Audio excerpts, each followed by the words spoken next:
오늘 이 아침 우리가 함께 묵상할 말씀은 에베소서 1장 13절에서 14절 말씀입니다.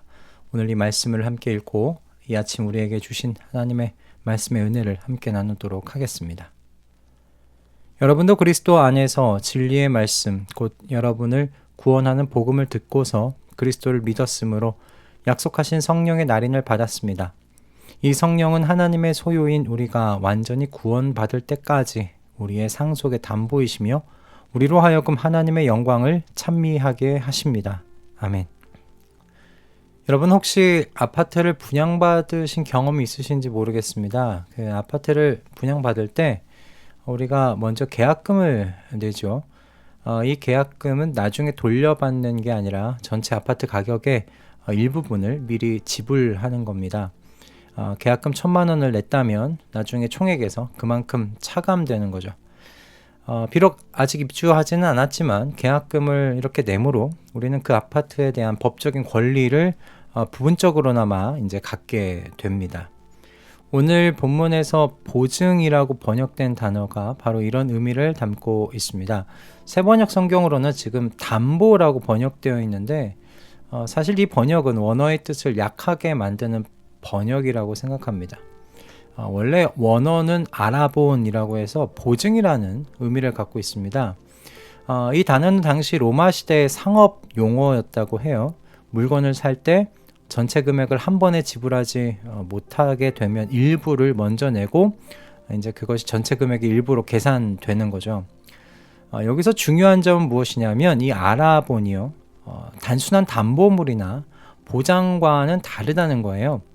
우리가 흔히 무언가를 담보로 맡길 때는 모든 계약이 완료되면 그 담보물은 다시 돌려받죠.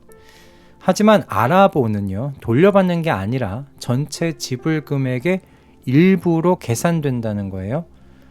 또 담보물은 살려는 물건과 다른 것일 수 있잖아요. 그런데 이 아라본, 이 보증은 사려는 것과 같은 종류의 것이라는 겁니다. 바울이 이 상업 용어를 여기서 사용한 이유는 분명해요. 성령께서 우리에게 주시는 것이 단순한 약속이나 하나님 나라에 대한 보장이 아니라 우리가 장차 하늘에서 받을 기업의 첫 그 분할금이라는 것을 강조하고 싶었던 거죠. 즉 지금 여기서부터 우리는 하늘에서 받고 누릴 영광과 그 삶을 맛보면서 살 수 있다는 말을 하고 싶었던 겁니다. 다른 것이 아니라 하나님 나라에서 영원토록 사는 그때 경험할 것과 똑같은 것을 말입니다. 자, 이제 우리가 에베소서 1장 13절에서 14절 말씀 함께 살펴보면서 성령께서 우리에게 어떤 역할을 하시는지 더 깊이 좀 이해해 보도록 하겠습니다. 바울이 여기서 성령의 중요한 역할들을 설명하고 있어요. 먼저 13절을 우리가 함께 살펴볼 건데 어제 새벽 예배에서 우리가 보았죠. 13절에서 나오는 성령의 날인 그 인치심에 대해서 우리가 생각해 봤습니다.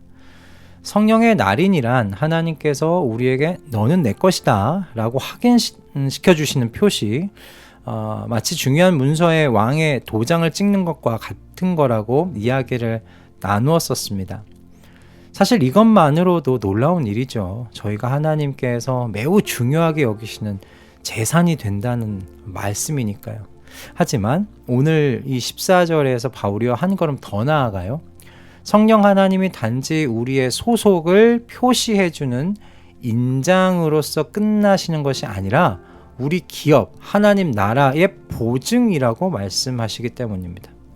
여러분, 이 인치심, 날인과 이 보증, 이 두 개념이 어떻게 연결되는지를 생각해 보고자 합니다. 14절로 넘어가면 바울은 성령이 우리의 기업의 보증이라고 말해요. 아까 설명드린 아라본이라는 단어가 바로 여기에서 쓰인 거죠. 그럼 이게 무슨 의미일까? 여러분, 성령은 단순히 우리의 정체성을 확인시켜 주시는 그런 의미에서 그치지 않고요. 우리가 장차 하늘에서 누릴 영광의 일부분을 바로 지금 실제로 경험하도록 해주신다는 뜻입니다. 마치 농부가 추수철에 맨 처음 익은 열매를 맛보는 것처럼 성령을 통해서 우리는 하나님 나라 삶의 여러 가지 기쁨, 평안, 사랑 등과 같은 것들을 우리가 미리 맛볼 수 있다는 겁니다. 이 점은 성도를 향한 하나님의 그 세심하신 배려와 사랑을 생각하게 해줘요. 하나님은 너는 내 것이다 라고 선언하신 데서 그치지 않으셨고, 그 선언이 빈 약속이 아니라는 것을 확인시켜 주시기 위해서 실제로 하나님 나라 기업의 일부를 바로 오늘 여기서 경험하며 살도록 해 주신다는 겁니다. 여러분, 이렇게 하신다는 건요, 하나님께서 자기 백성을 결코 잃어버리지 않으시려는 그런 강한 의지를 가지고 계시다는 걸 보여주는 거죠. 하나님 나라의 영광, 그 나라에서 경험할 삶을 여기서 맛보는데 어떻게 하나님 나라를 잊고 살아갈 수 있겠어요? 그래서 저는 성령을 보증으로 주셨다는 것이요, 마치 내가 시작한 일을 반드시 완성할 거야 라는 하나님의 어떤 확약과 같으시다고 생각이 들었습니다. 그래서 성령의 보증으로 우리가 지금 어떤 것들을 누릴 수 있는지를 생각해 보자면 저는 다음과 같은 세 가지 것들을 생각해 볼 수 있겠다 싶었습니다. 첫째는 앞에서 말씀드린 것과 같은 겁니다. 우리가 하나님 나라의 영광과 삶을 지금 이 땅에서 부분적으로나마 맛볼 수 있다는 거예요.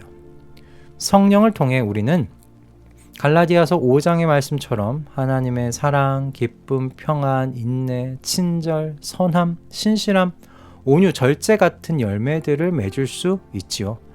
이런 것들은 성도 안에서 맺혀지는 신의 성품들이지만 또한 하나님 나라에서 완전히 누리게 될 영적 실제들의 맛보기인 겁니다. 마치 이런 거라고 좀 생각해 보면 될까 싶습니다. 식당에서 메뉴를 골라야 하는데 생소한 음식들이 많아요. 그때 주인이 와서 메뉴를 고르기 전에 그 메뉴마다 작은 샘플들을 미리 맛보게 해준다면 어떨까요?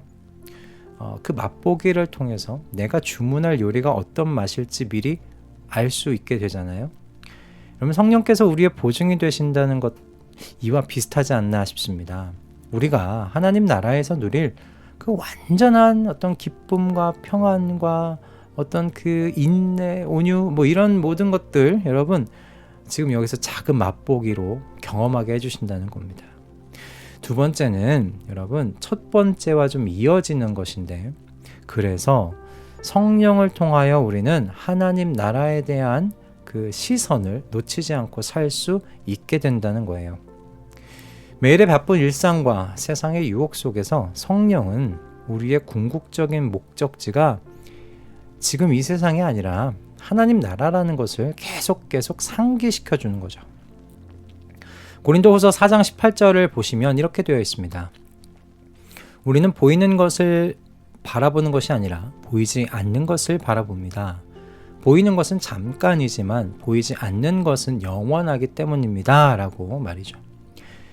여러분, 우리는 그 본향을 향해 가는 사람들이지 않습니까? 본향에 대한 그러므로 시선을 놓치지 말아야 하는데, 성령 하나님께서 우리 안에서 우리 본향의 삶을 맛보게 해 주셔서 우리가 끝까지 본향을 잃지 않고 걸어갈 수 있도록 도와주신다는 거죠. 그래서 여러분, 세 번째는요, 성령의 보증하심으로 인해서 우리는 현재 어려움과 불안전함 속에서도 미래에 대한 소망과 확신을 잃지 않을 수 있다는 겁니다. 여러분, 본향이 지속적으로 보이는데 어떻게 미래에 대하여 불안해할 수 있겠습니까? 우리의 진정한 삶은 여기서 사실 이미 시작되었지만 아직 이르지 않았다는 걸 알기 때문이죠. 로마서 8장 18절에서 바울은요, 현재 우리가 겪는 고난은 장차 우리에게 나타날 영광에 견주면 아무것도 아니라고 나는 생각합니다 라고 그렇게 말했습니다. 성령은 하나님 나라의 그 영광의 삶이 실제로 우리를 기다리고 있다는 보증이 되어 주십니다. 할렐루야. 그렇다면 여러분, 성령을 보증으로 받은 우리는 어떻게 반응해야 할까요?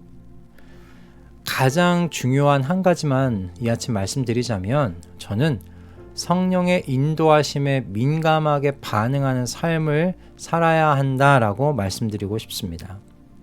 성령은 여러분 단순한 개념이나 교리가 아닙니다. 우리 안에 실제로 거하시는 하나님의 임재이세요.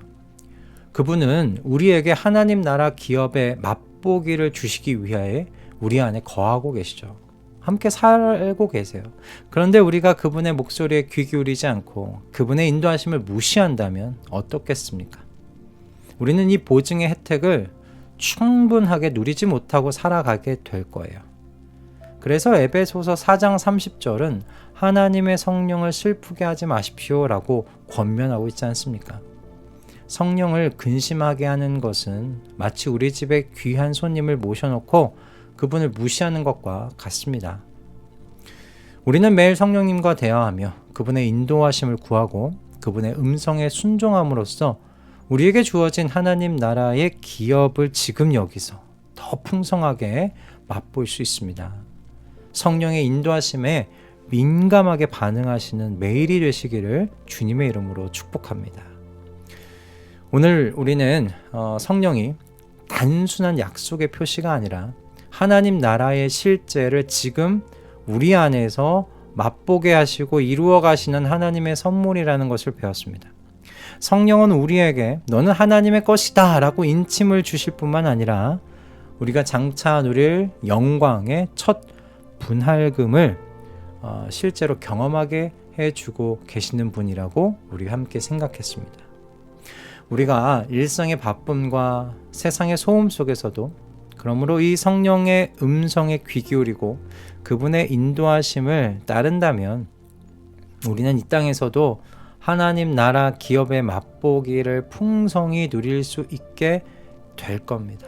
그리고 이 경험은 우리에게 현재의 어려움을 넉넉하게 이겨낼 능력과 미래에 대한 확신을 심어줄 것이라고 믿습니다. 우리 모두 성령의 이 보증을 소중히 여기면서 하나님의 세심하신 사랑과 배려에 감사하며 매일 삼위일체 하나님과 깊은 교제 속에서 살아가시는 복된 삶 누리시기를 주님의 이름으로 축복합니다. 기도하겠습니다. 사랑의 하나님, 우리에게 성령을 보내주셔서 감사합니다. 성령을 통하여 우리가 하나님의 자녀임을 확증해 주시고 하나님 나라의 기업을 맛보도록 해주셔서 감사드립니다. 주님, 우리가 이 삶을 지속적으로 살아가기를 소원합니다. 방황하지 않기를 소원합니다. 그러니 저희가 성령의 음성에 민감하게 반응하고 그분의 인도하심을 따르는 삶 살도록 도와주시옵소서. 이 땅에서의 삶이 어렵고 힘들더라도 성령의 보증을 통해 우리에게 주신 소망을 잃지 않고 살아가도록 도와주시옵소서. 예수 그리스도의 이름으로 기도드립니다. 아멘.